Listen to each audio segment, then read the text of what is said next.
Hi, Michael. Are you watching Apocalypse Now again? No, I should. Wow. So, were you It's a always great movie. planning on getting your phone today? Yeah, because we're getting a phone for my oldest for her birthday, which is in a few days, and mine was kind of breaking, so. Okay, so then I don't have to feel bad about postponing the main show because it would have been postponed anyway, right? Right? No, once you, okay, so I was deciding between today and tomorrow. And then once you said, or once we figured out we were postponing the main show, I was like, okay, I'll try to run out in between the playoff games. And then, of course, I get there and it's 100 times busier than it. No shit. On a be. Sunday, a cell phone store is busy? Who'da thunk? I don't know. Somebody in the I brain? don't upgrade my phones till I run them into the ground, so I don't go very often. Well, I don't go at all. You can do that shit online. I just got a new phone. I just got my 16 Pro, and I did it all online. Fuck going into a store. That's gay. I don't like ordering that kind of stuff online. So much better. You don't have to deal with people, and you could do everything at your own pace. Whatever. Fine, then I'll continue to feel bad for postponing the show. You don't feel Because bad. unlike other people, actually feel bad when I have to postpone a show because I feel like I fucking wasted people's time. And I didn't want to postpone the show today. I would have been ready at 5:15. Literally, I only needed an extra 15 minutes than what we normally would have needed, which was what I was asking about earlier. I just said I'm going to be a little late, but okay, whatever. Let's get this going.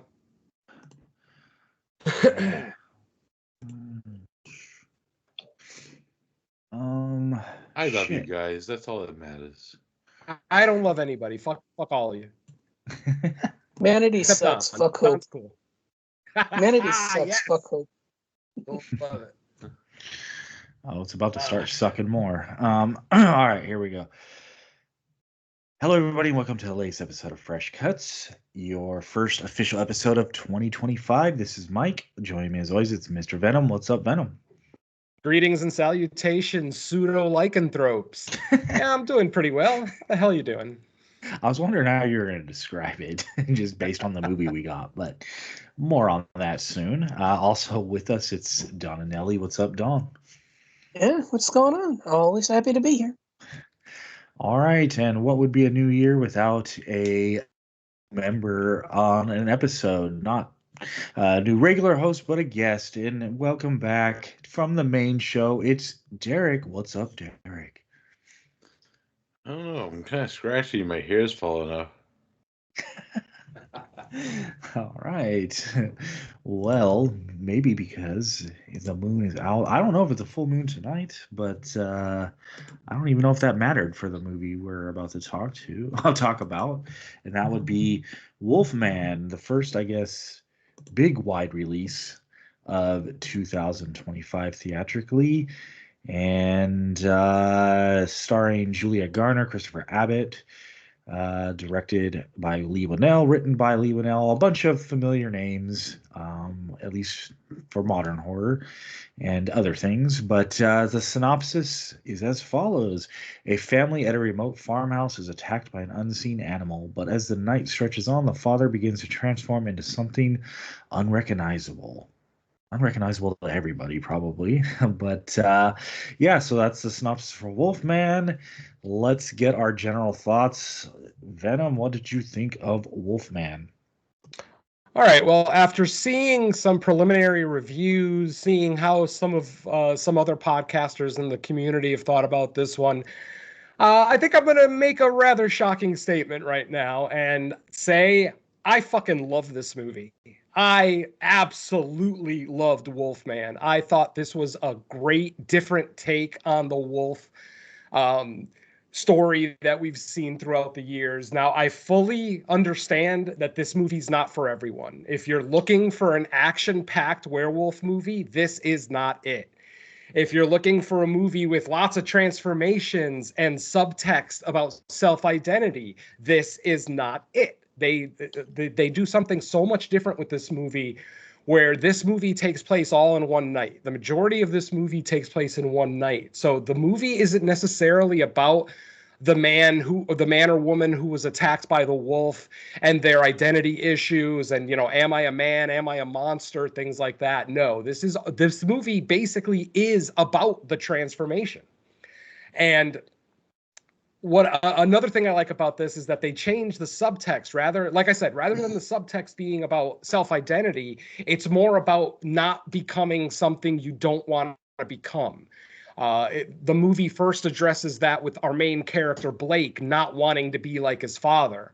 And let me tell you something, folks. I see a lot of myself in Blake because I strive daily not to be like my father. Long story short, my father was a boozer, a womanizer, just a not great human being. And I struggle with that every day. Every day I try to do things that my father wouldn't do, because I strive to not be like him. So I see a lot of Blake and maybe that's why this movie worked for me more than a lot of other people. I have a sneaking suspicion that I'm going to be the highest of the four of us on this show, because like I said, I was riveted from beginning to end. It is a slow film. Let me say it louder for the people in the back. This is a slow film. This is a slow burn. And honestly, whether you feel that the payoff at the end is worth the journey that you went through is going to be up to the individual. I got a feeling a lot of people are going to say, no, it's not worth it. And that's fine. Everyone's opinion is valid. We got a slow pace. We have a Wolfman that's really more humanoid than anything else. I mean, he barely looks like a wolf, to the point where even at the very end, you can still tell who this guy is. It's not like he's transforming into a four-legged wolf beast that is unrecognizable. He still looks like Blake all throughout the movie, just, you know, with bigger fangs or bigger claws or with his hair falling out or whatever the case may be. So, like I said, if you haven't experienced this yet and you're still looking forward to checking it out, I would say be prepared for that slow burn aspect. It's very much a family drama. It's very much a family dealing with this tragedy. I kind of look at this movie as 28 Days Later in slow motion. Whereas the infection in 28 Days Later was instant and turned the victim into a ravenous monster, this one is a lot slower. You know, he gets the infection, but then it's a much slower transformation. So, I mean, ultimately, this didn't even have to be a wolf movie. This could have been a zombie movie. This could have been a vampire movie. This could have been any number of creatures that you can throw in there, because it's not necessarily about the creature. It's more about the man himself, the transformation, and just what he's going through internally in this battle to not become this losing battle, really, to not become what his father was. Now, some technical things that I thought the movie did well. I absolutely adore the POV shots that we get, the Wolfman POV shots. This movie, more than any other movie I've ever seen, really gives us a sense of what it's like to see through the eyes of a wolf and to hear through the ears of a wolf. I thought it was so cool when it would go to his POV and he couldn't understand what his wife was saying anymore, because he was slowly turning into an animal, to the point where he just doesn't understand human speech anymore. I absolutely love that. There's one set piece in a barn that utilizes that switching POV shot that I absolutely love, and you get a nice little payoff at the end of that scene. I really, really had a good time with this movie. I think these performances were great. And then even the kid, trust me, folks, I am a kaiju and creature feature fan, so I know more than anyone, and Derek and Don can vouch for this. I know an annoying kid when I see one. And this little girl in no way was annoying to me. She never got in the way of the story. I know, because that's kind of how I define an annoying kid in a movie. Are they holding up the narrative? Are they slowing down the pace of the movie? And you know what? This little girl never gets in the way, not fucking once. In fact, she's kind of the catalyst for the end of the film, which I can't really get into. That kind of gets into spoilers. But overall, I liked everyone in this movie. All performances were great. Now, obviously, the elephant in the room is going to be the gore. There's no real gore in this movie. We get like maybe one throat rip, and that's it. And I know for a wolf movie, especially a month after we got Werewolves in theaters, which was this big action-packed werewolf movie with lots of limbs getting torn off and lots of blood and sinew and everything else. And then we get this movie that is pretty close to a bloodless werewolf movie, which I know is going to turn off a lot of people. And again, all opinions are valid. If you don't like this movie because it's too slow, because there's not enough kills, because you don't like the way the werewolf looks in his final form, they're all valid excuses, and I won't argue with any of those. But for me, I had an absolute blast with this movie. I loved every character in this movie. I can't say enough good things about it. Cinematography is beautiful. The score was serviceable. Great performances. Just everything about this movie worked for me. And like I said, I got a feeling I'm going to be the highest, not only on this show, but probably on many, many other movie review podcasts, because I've already heard some preliminary reviews, and a lot of people are calling this, lackluster or too slow or too dull, nothing near as good as The Invisible Man. And I agree with that statement. I think The Invisible Man was stellar. I absolutely adored that film. It actually was in my top 10 for that year. What was that? That was 2020. I don't think The Wolfman will be a top 10 candidate for this year, but as of right now, it's easily my favorite movie of the year. Definitely leans more towards the dramatic horror as opposed to the more action-packed horror that we got from Werewolves, like I said a month ago. But yeah, overall, I got to see this in IMAX, which just made the movie that much more gorgeous. I saw it in an empty IMAX theater and just had a really, really great time with it. So I'll just leave my general thoughts at that. I loved this movie. I had a great time with it. I know I'm going to be in the minority on this one because of what I've already heard other people say about the movie, but I'll be that guy on that hill. I will die on this hill. I love this movie, and even though we're reviewing it today and I didn't get a chance to see it again, I'm going to go see it again in theaters just for my own enjoyment, because I legitimately liked this one a lot. Loved. I've already said twice that I loved it. Love might be a stretch. I really, really liked it. Overall, just awesome film. Everything about it, I really, really liked. So, like I said, I'll leave my general thoughts at that and say, high recommend from me. That's it for me. All right, let's go over to Don to get his general thoughts on Wolfman. All right. Venom mentioned it best. This is a divisive one, and I'm going to say I couldn't stand this. I will say I do agree with 2 points. I do think the story here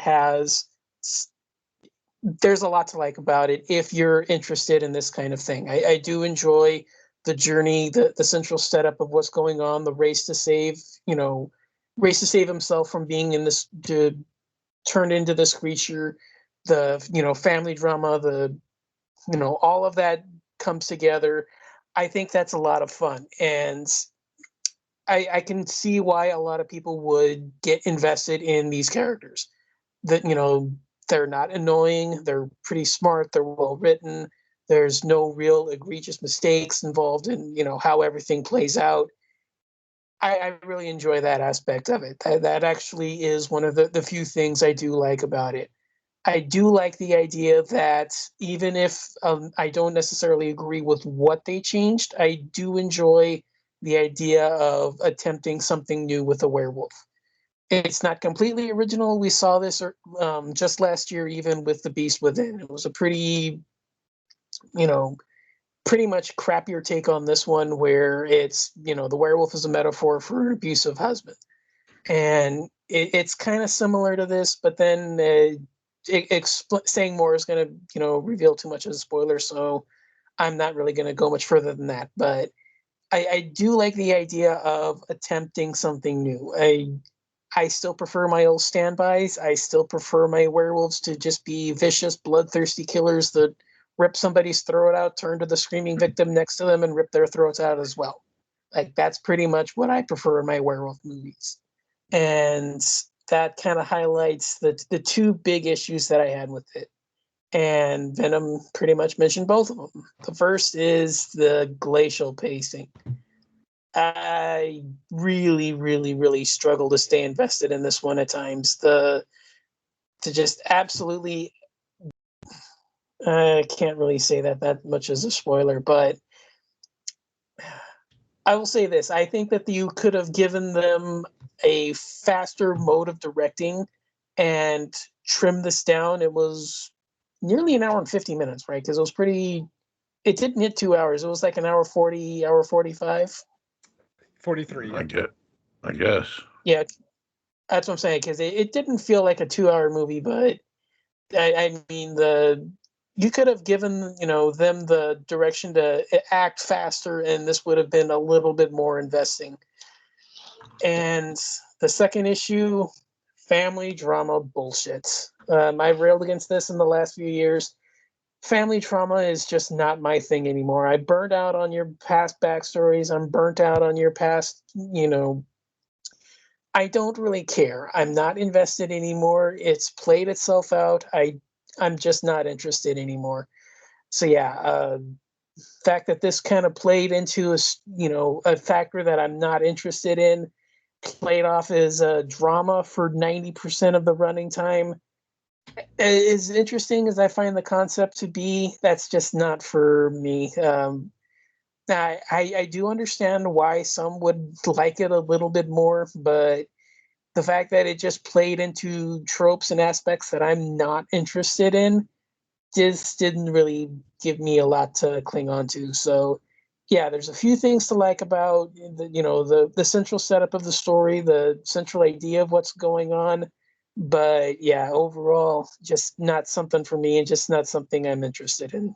So um I will say I do think Venom also hit on one thing, and I was kind of realizing it as soon as he said it.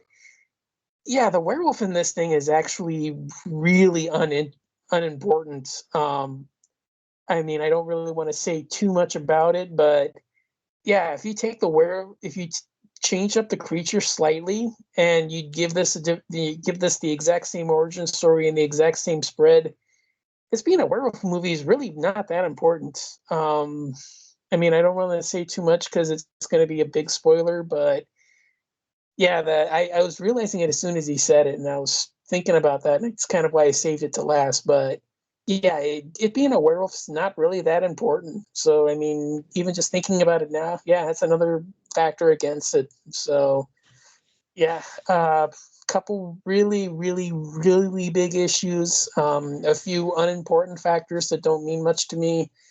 Yeah, not my movie at all. So yeah, I get the hype. I see it. It's just not for me. So yeah, back to you, Mike. All right. With it back to me, I swing it right back over to Derek for your general thoughts on Wolfman.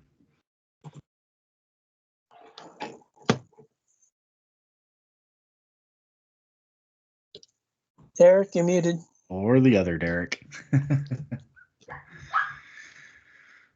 Hello. There's Derek. Derek, give us your general Yes. thoughts on Wolfman. Okay, yeah, sorry about that. I thought I had the mute off. Sorry about that. But anyways, yeah, Wolfman. I actually saw this a couple of days ago with my 16-year-old nephew. And that was an interesting aspect because he's kind of pretty much like in the same aspect where he's like, this wasn't for me. Like this is like he's like a slasher fan, so that kind of makes more sense. It's not really his type of bag yet. Kind of curious what he would feel about it when he's a little bit older. But other than that, I had a blast with this movie. Like the thing, it is kind of a slow burn, but once it starts going, it fucking goes. Like like when they start like from the van on, it's like a giant chase this whole movie, and that's the aspect of it that I kind of like. It's kind of like the same aspect of movies like Assault and Precinct 13 and even like the first Terrifier that I kind of liked. We were like, hey, let's drive down here. Oh wait, Art the Clown's down there. Let's not go down there. But whatever.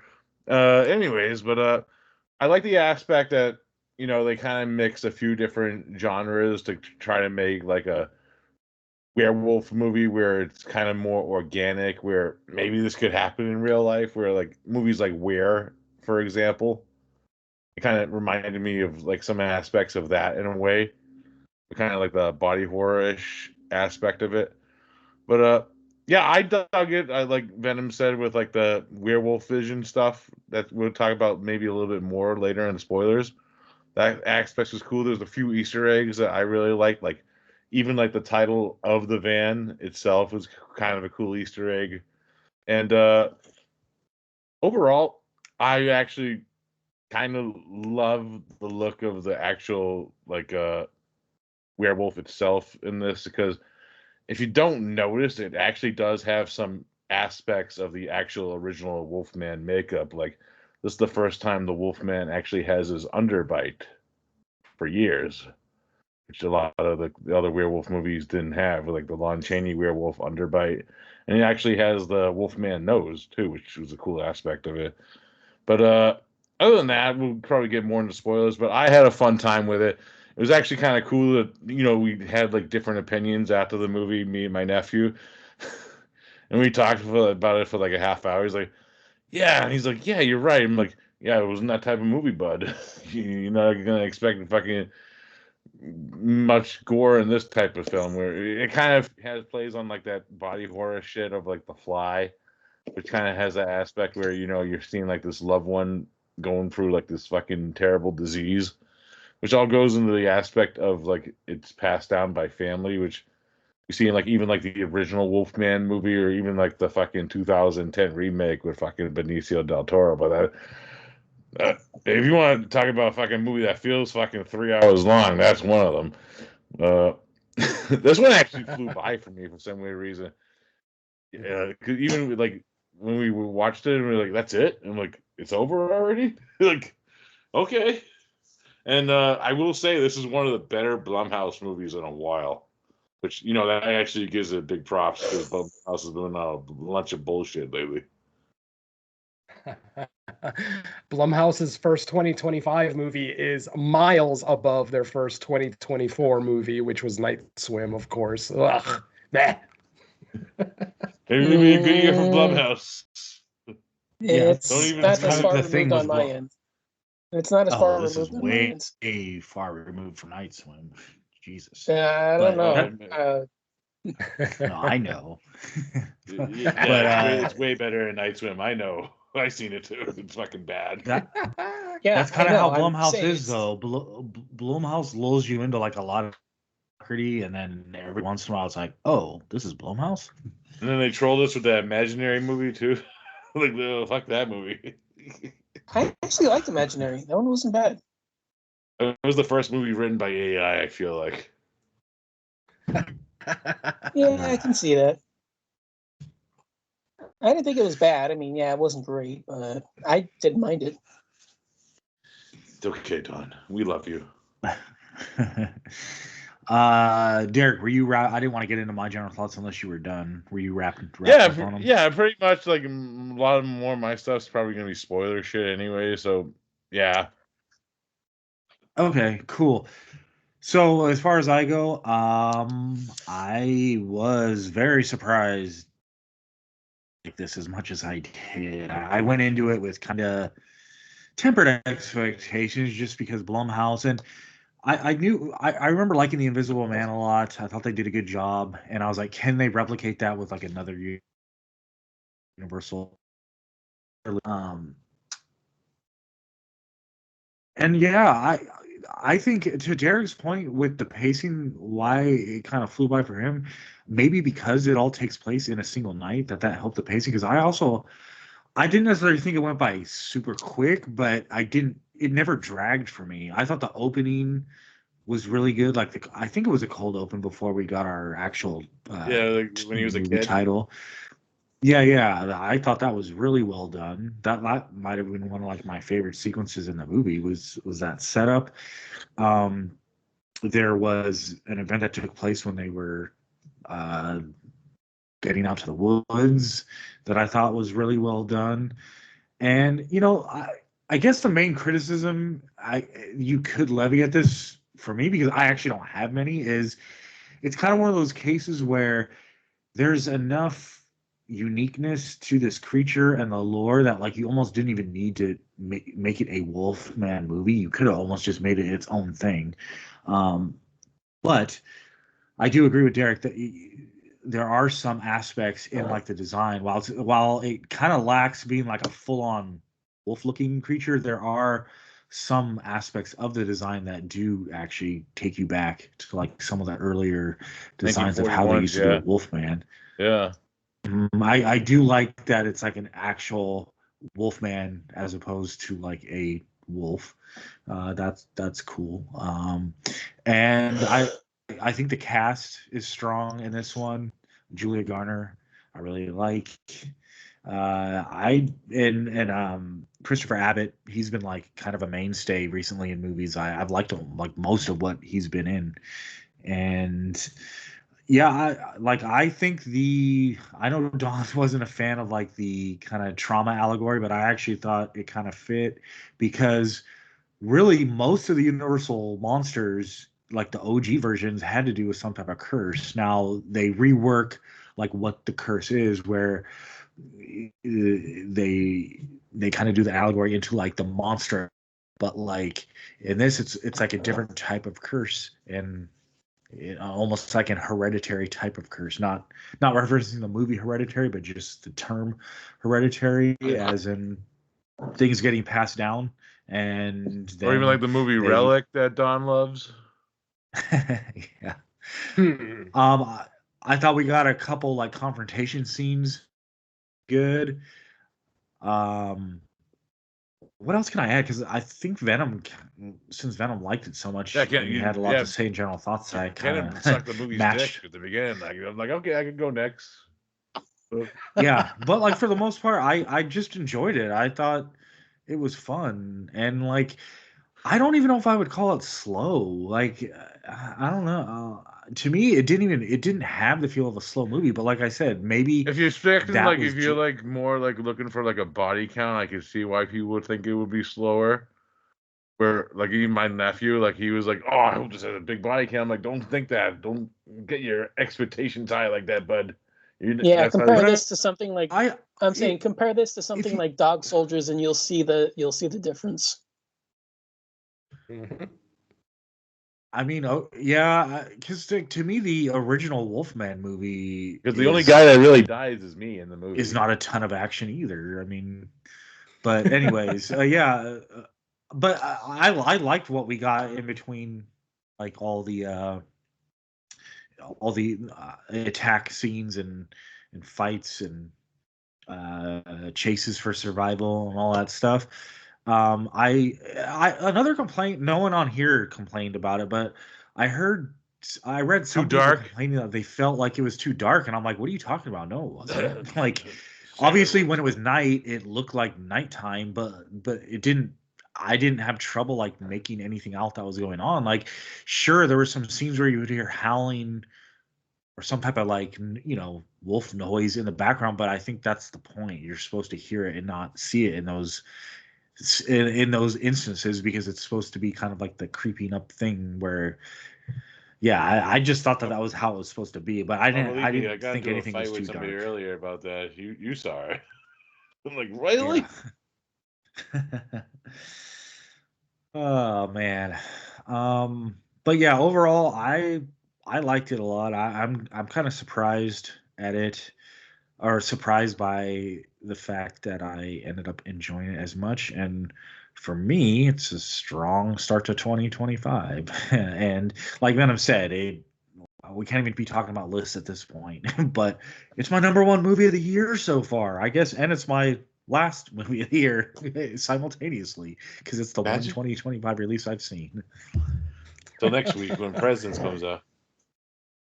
Yeah, there was that other one I watched. Oh, what was it? Bloody Axe Murder or Bloody Axe Kill? Bloody Axe Wound, or whatever. Which I like. Yeah, when I watched that, my favorite actor in it. I watched it thinking it was a 2025, and then I looked it up after, and it was like it is technically right. I'm counting it as 2025. I thought we already had this discussion. If something gets released in the last week of the year, I'm absolutely Well, counting no. it for the following year. Obviously, we had to make an exception for Nosferatu because it was the biggest horror release of the year, so we had to review it right away. But anything that came out the week of Christmas and Bloody Axe Wound dropped on December 24th, that's 2025 to me. Well, not only that, that was actually just a limited release. The actual VOD release was the second week. There you go. I got the I got a screener for it, and they said that was what they were doing. Was they mentioned the theatrical release, but it was only a limited run. The actual release for it is, I think, the second week. It was like the 10th or something. Makes sense. Yep. Yeah, like I said in my Facebook post, 2025 is off to a great start. I've seen 3 movies and I loved all 3 of them for different reasons. So, yeah. Way better than 2024 to start, that's for sure. Yeah. But Spoilers? yeah, I think I'm done with my general thoughts. So I'll kick it back to you, Venom. Yeah, I mean, I'm not sure what else we can really say. I mean, when it comes to spoilers, it's not like this movie even really has a lot of spoilers. There's a couple, 1 or 2, but I mean, it's still your basic, Wolfman type movie. Someone gets attacked in the woods, they slowly transform into a creature, they eventually have a battle against that creature, blah blah blah. I mean, we've seen it They even before, we'll rip see off it the again. fucking ending of the fucking remake Wolfman. Yeah, exactly. So, I mean, like I said, it's not going to be the most original thing we've ever seen, but I still like that, Lee took some liberties, changed the story up a little bit, isolated it to a single location and a single night, which just, for my money, like Mike mentioned, I thought that helped the tension and atmosphere greatly. Because for me, once the van accident happens, the movie never slows down. Now, yes, the action will slow down, but the tension and the atmosphere for me never did. I was tense for the rest of that movie. From the time of the van accident all the way through, I was tense. So, for whatever it's worth, like I said, it works for me. I just, again, Lee Winnell is turning into a competent horror director. Like he's not in the Eggers or Astor or Peele level quite yet, but he's a solid director, whereas everything that he does at least is watchable, and that's still commendable. Not everybody can be Oz Perkins, where all his movies are awesome. But Lee, especially with Lee doing big budget theatrical horror too, that's the thing. I mean, other than Carpenter, who's had a run of theatrical horror films like Lee Winnell? I mean, he wrote Saw, he wrote Insidious, starred in both of them. He wasn't the lead star, of course, but he was in both of them. And he did find a way to put himself in this movie too, even though we don't actually see him. We do hear him as the voice of Dan on the other side of the ham radio at the end of the cold open, which we're going to call it a cold open, even though it's not a true cold open, because we get the title card right at the start of the film.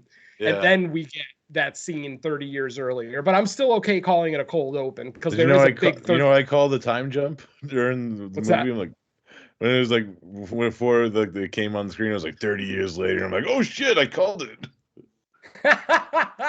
It would have been better if it said 28 years later. That would have been awesome. Just a little allusion to a certain movie coming out in a few weeks here. But just bumps into Cillian Murphy. Put them in the same universe. I like it.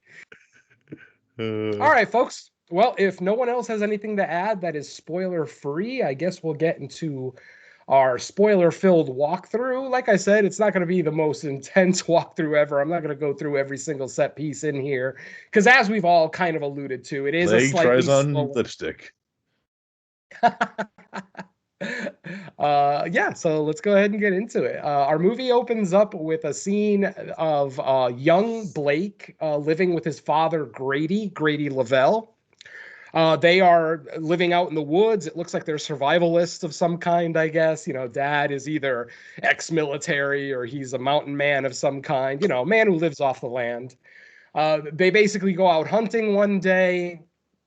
Dad ends up, scolding Blake because Blake kind of walks off trying to get a good shot at a deer that they're hunting. And then they have an interaction with some kind of creature. Now, I will say I wish we would have seen a little bit more in this cold open. Like we really see nothing of the creature. Like we have no idea.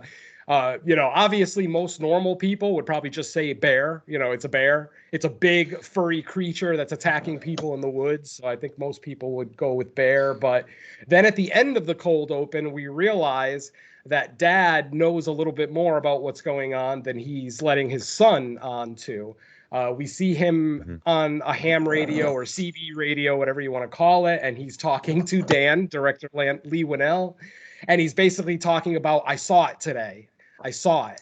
And then we hear a voice on the radio say, what, you saw the face of the wolf, which kind of alludes to some text at the beginning of the movie that talks about Native Americans and skinwalkers, and how the skinwalkers in this universe are called the face of the wolf, or a wolfman. So all right, and then we get a 30-year time jump out of nowhere, like literally in the middle of the conversation. Like it doesn't even seem like the conversation ends. Like dad turns around, sees little Blake standing behind him. It seems like he's going to say something, but then nope, scene ends.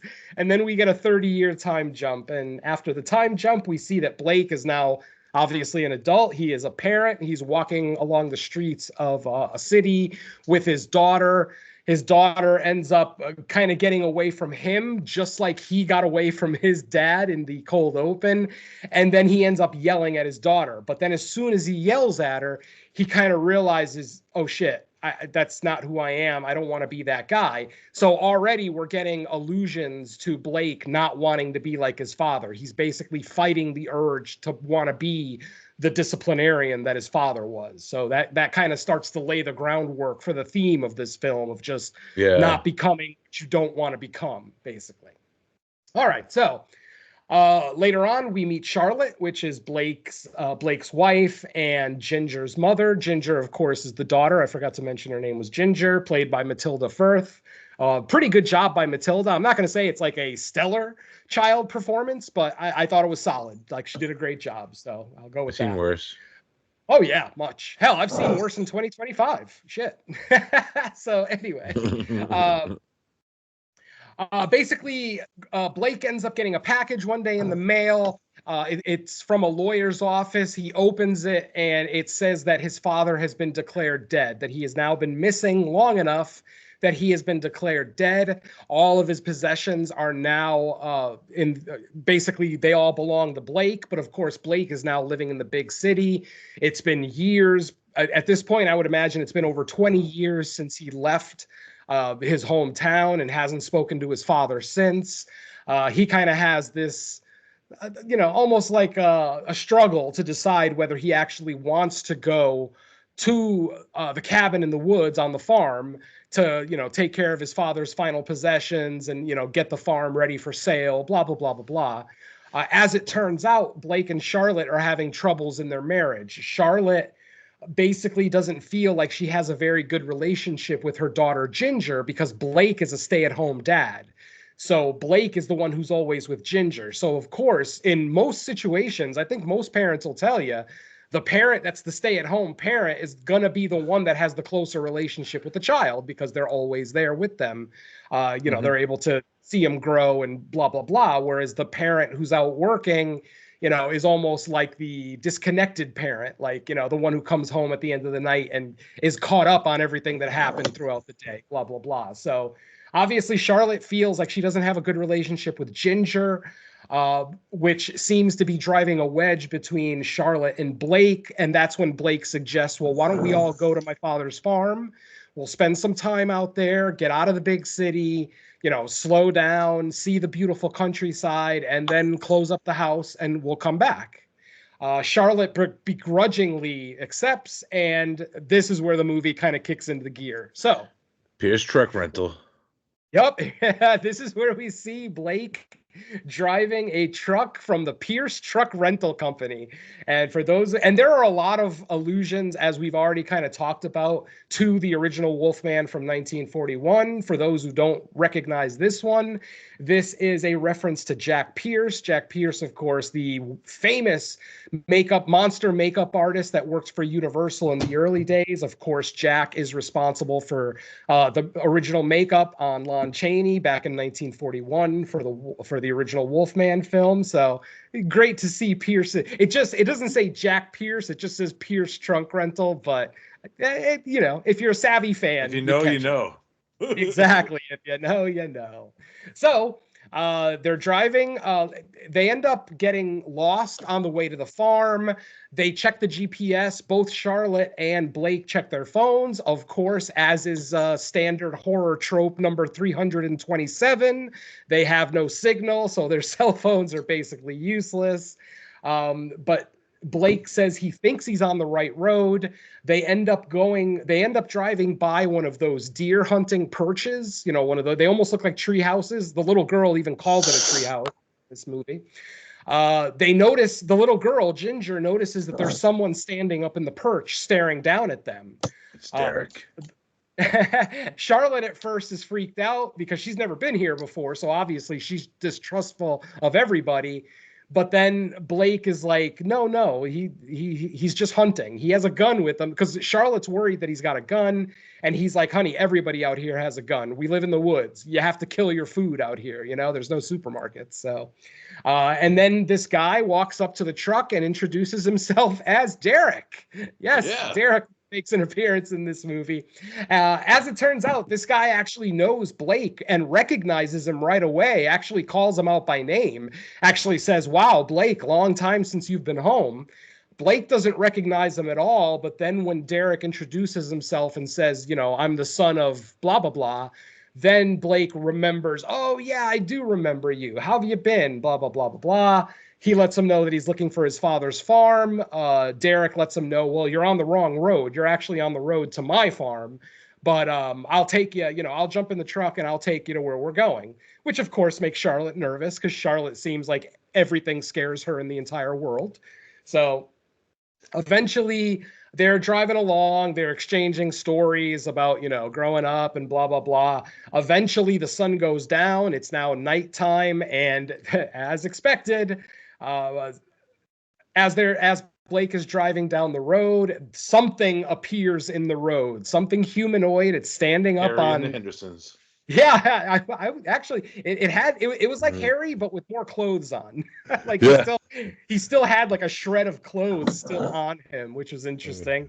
Blake, in his infinite wisdom, decides to veer the truck off the road. I'm sorry, folks, but let me tell you something. If I am in that situation and my family is in that truck with me, your ass is dead. I'm running you down. I am not going to risk my family's safety to swerve and fucking hit a tree in the middle of the fucking woods with no cell phone reception. I'm sorry. So I'm running that guy down. So my movie would have been 15 minutes long, and Don probably would have liked my movie better anyway. So.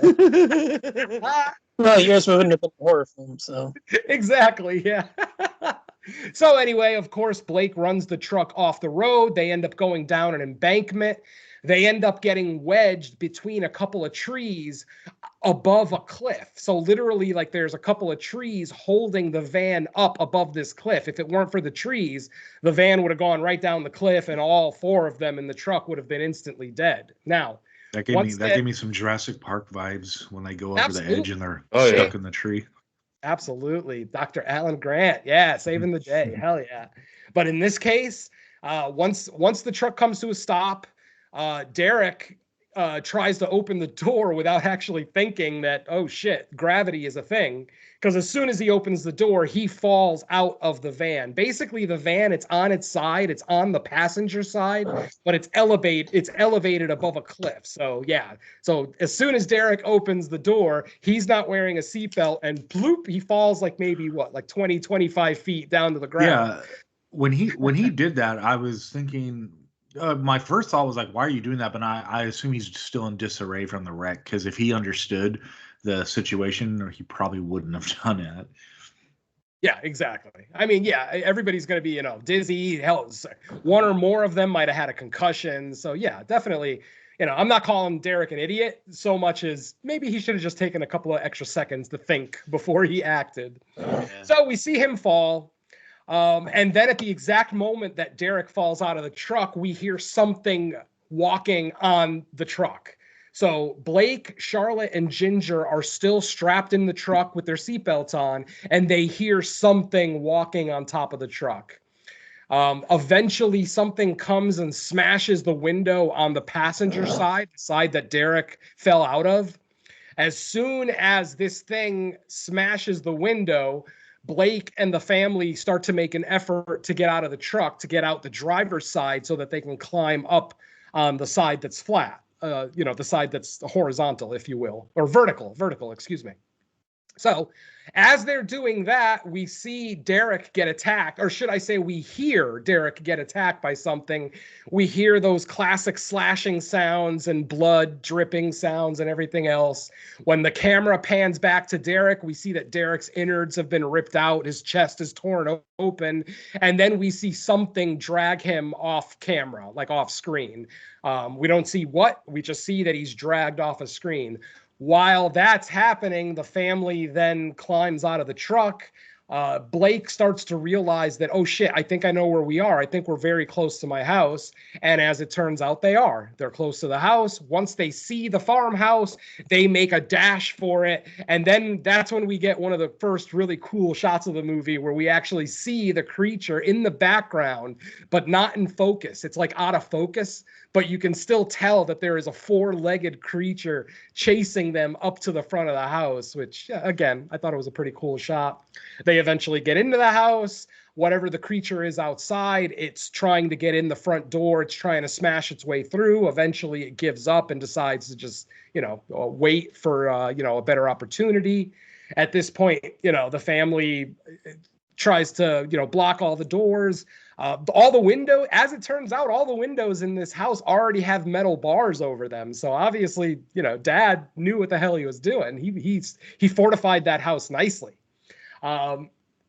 So eventually Blake gets the power on. They're able to get, the lights on in the house, and then basically starts the standoff. It's basically the standoff between this family and this creature that's stalking them. They're, like I said, I'm not going to go through every single set piece, but basically there's multiple set pieces of stalking. And eventually the family decides to try to go outside because they see that Grady, the dad's truck, is still there. And Charlotte, while she was looking through a bunch of boxes in the basement, found the keys for the truck. So she's like, hey, let's try to get that truck out of here. And by the way, in Charlotte's infinite wisdom, she takes an extra battery and jumper cables with her. It's not like she knew the truck wouldn't start. She just figured, well, it's right there. I might as well. Yeah, so kudos to Charlotte. She's using her fucking brain. I love it. They end up going down to the truck. She hooks up the battery. She hooks up the extra battery to the battery in the truck to try to give it a jump. Eventually, they are able to get it started. And of course, just like with any good horror movie, as soon as they get the truck started, boom, there's Wolfie standing right on the hood of the truck, basically trying to get into the truck. Big beer. Eventually, there's a chase through like a greenhouse where the family's hiding on top of a greenhouse that's just covered with a tarp. It doesn't have like an actual glass ceiling. It's just a tarp. I was like, what the fuck, people? Yeah, that was a crazy tense scene because we hear the werewolf and we see the silhouette of the werewolf inside of the greenhouse jumping and swiping at the family, but he can't quite Jurassic reach. Park with a werewolf. Exactly. Oh, I love it. So eventually the dad basically says, okay, I'm gonna distract the wolf. You two, Charlotte and Ginger, run back towards the house. Just go back to the house, wait for me there. I'll meet you there in a second. At this point, by the time, I skipped I skipped a minor piece of information. After the family first gets to the house, after the initial attack at the van, that's when Blake realizes that he's been scratched. He has a scratch on his arm. It's about, 6-7 inches long. not really bleeding all too bad, but obviously it's a long scratch. So, you know, Charlotte kind of starts to treat it. That's when slowly we start to see Blake. His sight starts to get heightened. His hearing starts to get heightened. Starts losing his teeth. Yeah, he starts losing his teeth. And there's a great fucking scene with a spider in this movie where right after I fucking love it. Oh, God. Right after the family gets into the cabin, Blake starts hearing these footsteps like there's a giant fucking monster Jack on Nicholson top wolf. of the roof. Yeah, it literally sounds like the wolf is on the roof walking around. So but then he starts to realize that the sound is coming from inside the house. So he starts following it. And my friends, I mean, if you see this in the theater, the footsteps are like echoing through the house. Like they're so fucking loud. Finally, Blake follows the source of the fucking sound and he opens a door and it's a fucking little spider. It's a little spider on the wall. And every time it takes a step, we hear the boom, the big thunderous footstep. I thought it was just a really great way to show that his senses are becoming heightened. His hearing is now so exceptional that he can hear a fucking spider walking 2 rooms away. So a great little setup. I like that scene a lot. Eventually, obviously, we get some back and forth with the original wolf, the wolf that attacked Blake. We eventually see Blake slowly changing. His teeth are falling out. His hair is falling out. His teeth are getting sharper. He's developing canines, like big pronounced canines. In a couple of different scenes, we see his fingernails fall out and claws kind of start to come out. Like actual fly. Ah, yeah. I mean, thank you, by the way, Derek, for bringing up The Fly, because I knew that there was another big horror movie that was basically about where the whole movie was more about the transformation, and that's the one I was trying to think of. It was The Fly, the Jeff Goldblum version, of course, where literally the whole movie is just that slow transformation of Goldblum turning into this fucked up creature. So yeah, thank you for bringing that up. That was going to drive me crazy. Anyway. Eventually, we start to see the POV, the point of view of Blake as the wolf. And this is where I think the movie really shines, because I don't remember. Yes, we've seen POV shots from wolves before, but nothing like this. Because basically, what we get is a shot where Blake is on the couch. He's already sick. He's already lost the ability to speak. Like he's just speaking in grunts, like literally, that's how he's talking. He's trying in his own head. It sounds like words. He's trying to speak, but it comes out as grunts. So it's kind of interesting. But anyway, what we see is him on the couch and Charlotte is talking to him. She's talking to him normally.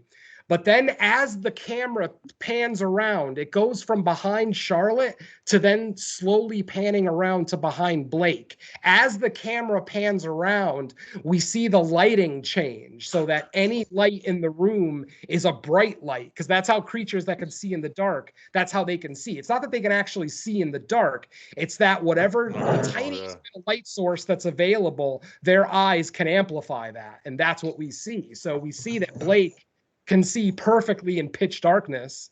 And what I really love about the shot is that we hear Charlotte speaking. As the camera pans over to the POV of Blake, suddenly her words turn into just garbled sound. So it's kind of interesting to see that this is how animals hear us. Even though we're speaking words, animals don't understand what those words are. So it's all just wah, wah, wah to them. And I love how it's like the Peanuts. You know, how it's they focus on that aspect here. So I just, like I said, I've never seen anything like it where it's so personified how they see and how they hear and everything else, even how they smell. Because we do get a scene early on where Blake is actually like sniffing around his house, you know, like an animal, like he's sniffing around and he realizes that the wolf is still outside, even though he can't hear jerky. Exactly. Oh God, yes, they find the beef jerky downstairs. Man, for half a second, I thought those were bodies hanging back there. Yeah, me too. I was like, oh, guys are busy. Apparently, you know, Dad bought a bunch of sides of beef to kind of live on, blah, blah, blah. And then they find some of the jerky that Dad made. And when Blake goes to eat it, that's when his teeth start to fall out. basically all of his normal human teeth start falling out and start getting replaced by, sharp wolf teeth, blah, blah, blah. Anyway, multiple set pieces back and forth. Eventually, the original wolf does make an appearance again, the one that attacked Blake, and they have a knockdown drag out. They end up fighting each other for a little bit, and Blake eventually is able to get the best, or the Blake wolf is eventually able to get the best of the original wolf. After Blake rips the throat out of the original wolf, he looks down at the wolf's arm and sees a Marine tattoo with the name Lavelle on it. And that's when he realizes the original wolf was his father. So Grady Lavelle also fell victim to the wolf's curse. And that left me kind of wondering, what happened to the wolf that turned Grady? Like, was anybody else wondering where that wolf was? Because literally this whole movie, it's just Grady and Blake. Those are the only wolves that we get in this. I was gonna say the Grady wolf probably took the other wolf out. He probably wounded it enough. Yeah, I mean, because that seems to be the kind of the trend, because Blake took his father out. Maybe Grady took out the wolf that turned him too. Maybe it's just a vicious cycle of transformation and killing your creator. Yeah, that could be one of those things that, that's what being a werewolf's all about, buddy. When you get turned, you kind of become the new territorial monster and take out the old one, probably. Yeah, they even show a scene where Blake pisses. Peas, he marks his territory. He pisses inside the house just on a whim. He just decides to pee. That was pretty great. Marks his territory. So anyway, after the elder Lavelle has been dispatched, and he has definitely been dispatched. He doesn't have a jump back moment, thank God. No Jason Voorhees moments here. That's when Blake has pretty much gone beyond the point of no return. He still doesn't outwardly attack Charlotte and Ginger, but it seems like he wants to. Like, you could see the look in his eye, like he wants to attack them. He wants to just feast on their flesh and everything. But he's able to, stop himself, at least for a little while, until finally it's the next morning and he can't stop himself anymore. Oh, and that's another thing that I really like about this movie that no one's really brought up yet. The fact that the moon has nothing to do with this. These guys, when they get the lycanthropy virus and they start to turn, that's it. They are a wolf. There is no full moon. There's no going back and forth from wolf to human and back to wolf and back to human. It's literally a single transformation. So I kind of like that. Like I said, again, Lee Winnell tried to do something different that maybe we haven't seen in as many wolf movies. And whether you think he succeeded or not, at least he took the chance. And I will always give directors credit, writer-directors credit for that, for at least trying something new, So our movie kind of culminates back at the treehouse. Basically, like I said, it's the next morning. Charlotte and Ginger are trying to get away, and they end up going and trying to hide in the perch, that deer hunting perch. But of course, Blake follows them there. But when Blake climbs up the ladder at the perch, he doesn't attack them right away. And that's when little Ginger realizes, Mom, he wants this to end. He wants you to stop this. He doesn't want to attack us. Obviously his animal instinct is kind of forcing him to, he's becoming more and more of an animal with every passing minute. But he obviously still has a shred of humanity back there where he's trying to not attack his family. So eventually, after Ginger tells her mother, Mom, he wants you to end this. He doesn't want this anymore. She still has trouble, bringing herself to shoot her husband, especially now that she had the realization that she actually does love her husband, that he is her best friend. Don't you love that in horror movies when people who are having relationship issues, they actually figure out that they actually did love the person when it's fucking too late? Yeah. That's what you fucking get. Not to say that Charlotte's a bad person. I'm not saying that at all, but she obviously had a strained relationship with Ginger, and that relationship was putting a strain on her marriage. And Blake obviously noticed that because he was a stay-at-home dad. And, if Charlotte's home, then he's home with her. So he sees how she acts, blah, blah, blah. Anyway, point of the matter is, Charlotte still has trouble bringing herself to shoot her husband. So then finally Blake kind of smashes the door open. It's obviously not an attempt at an attack. He's just trying to scare his wife enough so that she shoots him, and that's exactly what happened. He slams the door open, like he smashes it off of its hinges, and at that exact moment, Charlotte takes a single shot, shooting Blake through the heart, and then he dies quietly at the bottom of the stair, or at the bottom of the treehouse. That's another thing too. No need for a silver bullet. Like I said, no need for, back and forth transformations. No need for a full moon. No need to have silver bullets to kill him. Like I said, everything, all the changes that Winnell made, I agree with. I like. They may not have all been perfect. I fully admit that. But I liked a lot of them. And like I said, it's still somewhat original. The only aspect that I saw that they took from a lot of other werewolves movies is somebody that they love that has to do the deed. Yeah. Which I kind of like that aspect of it, where they keep that, but make it its own thing. And then, shockingly enough, for a Blumhouse movie, there's no final sting. Like, I mean, was anybody else expecting like a final thing where like maybe the camera pans down to Ginger's arm and we see a scratch on it or something, or Charlotte, exposes an injury that she had that she's been hiding from the family the whole, like I was expecting some kind of extra little thing. I was waiting for him to run to a gypsy and he's like, my name is Bella. Bella. So good. So yeah, like I said, again, Lee Winnell subverts my expectations, at least, doesn't do the cheesy jump scares. And this is a Blumhouse movie, folks, and this movie was not a jump scare factory. So bravo. I don't know if I should be saying bravo to Lee Winnell or to Blumhouse, but I'm going to say Lee Winnell is more responsible for this thing submerged. Thank you, Blumhouse, for not interfering with Lee Winnell.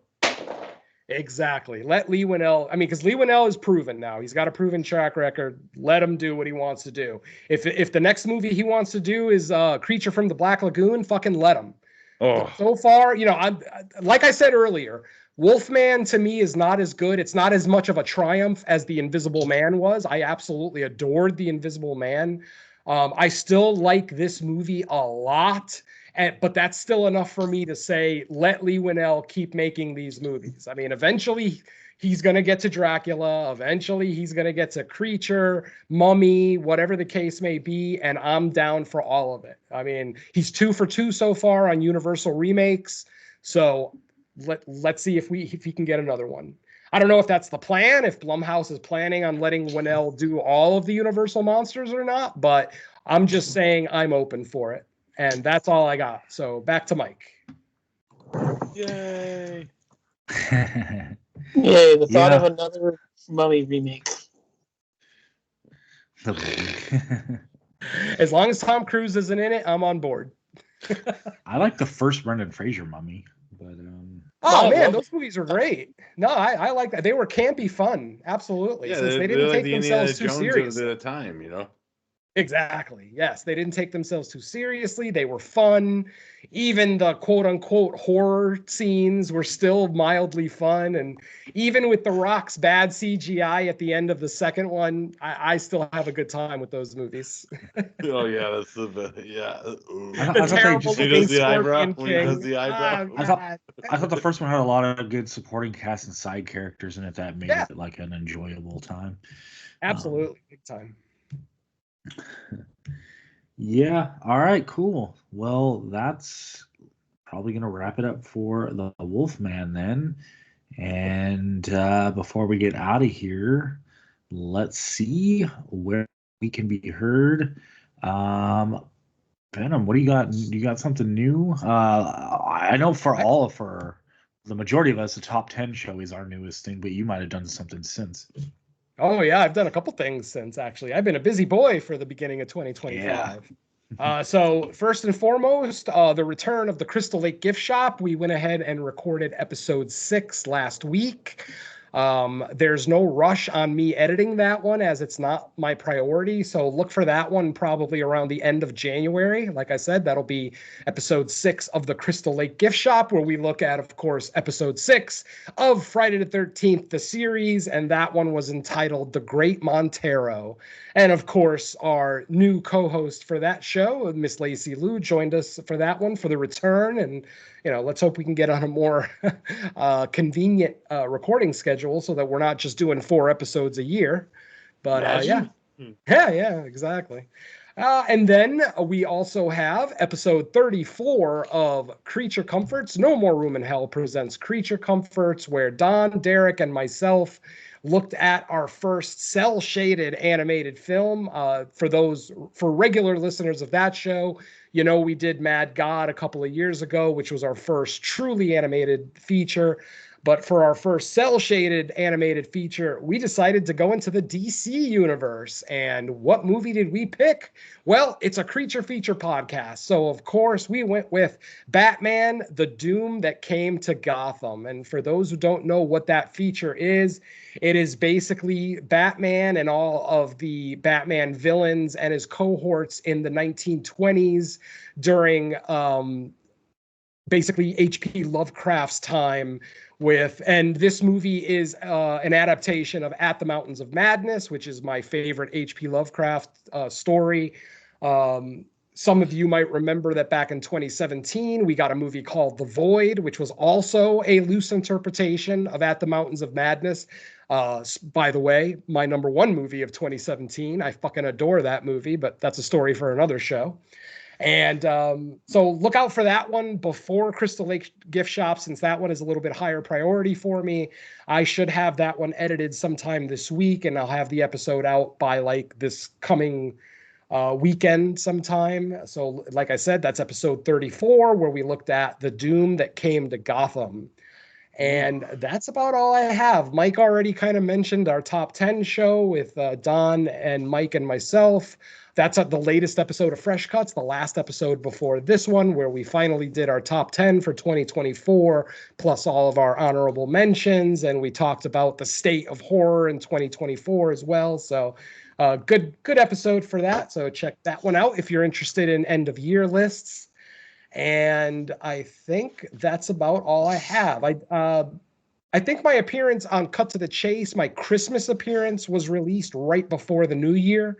So if you check that out, you could hear me talk with Dan and Lacey about Tales from the Crypt episode number 2, which was All Through the House, the Christmas episode with the crazy Santa. So which was a remake of a segment from the original Tales from the Crypt movie back in 1972, which starred Joan Collins in that segment. So we also talk about the original segment in that one. So check out that episode. That one's available as we speak. And I think that's all I have for now. So back to Mike. All right. How about you, Don?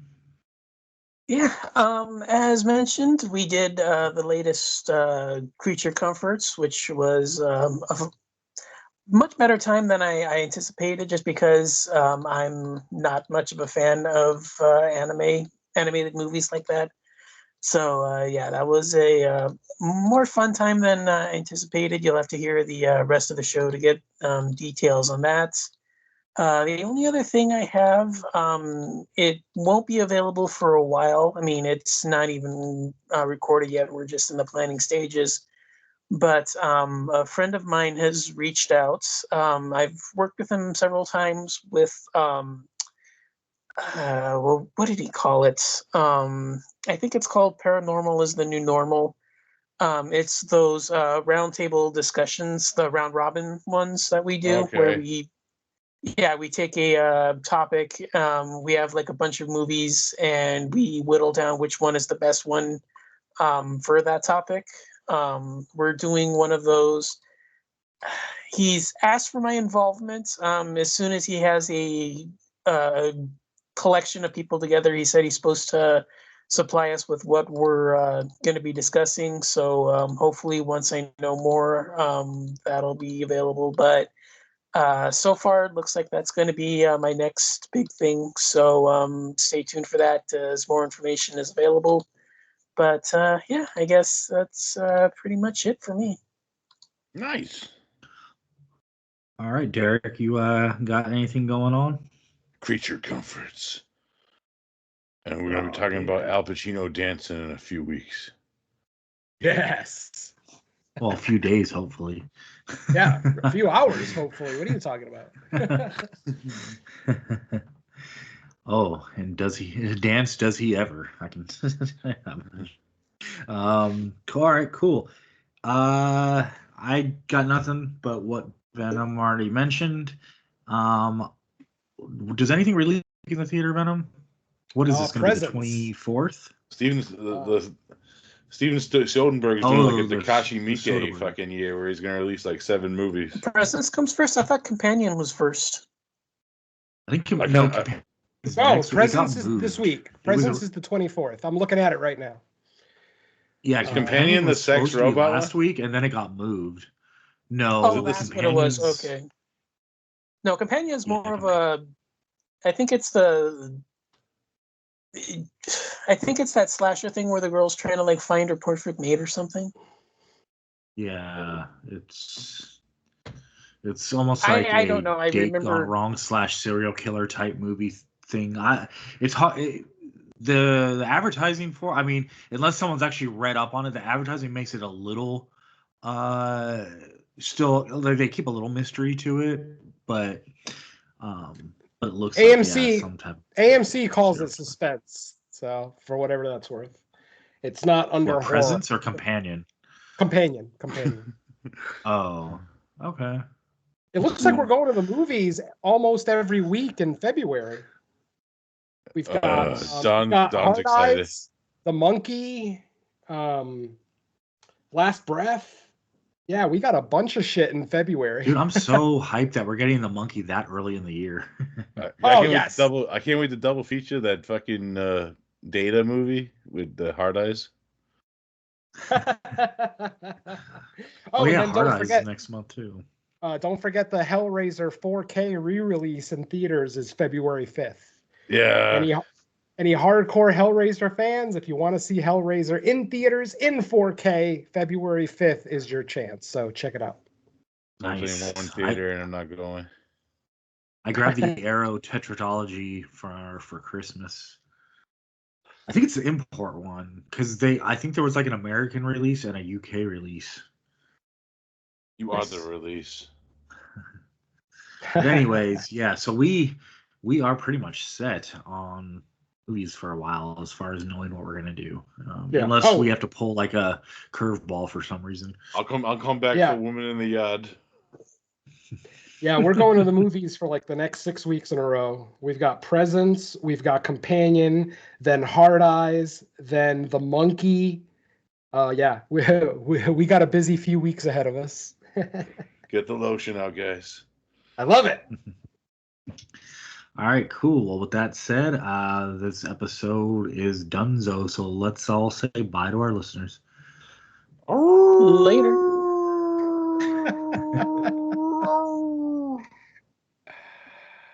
Oh, Blake, Later. I feel your pain. Blake. I don't want to be like my father either. Oh, Yeller. Stay out the woods. Groovy. Spin off we didn't know we needed.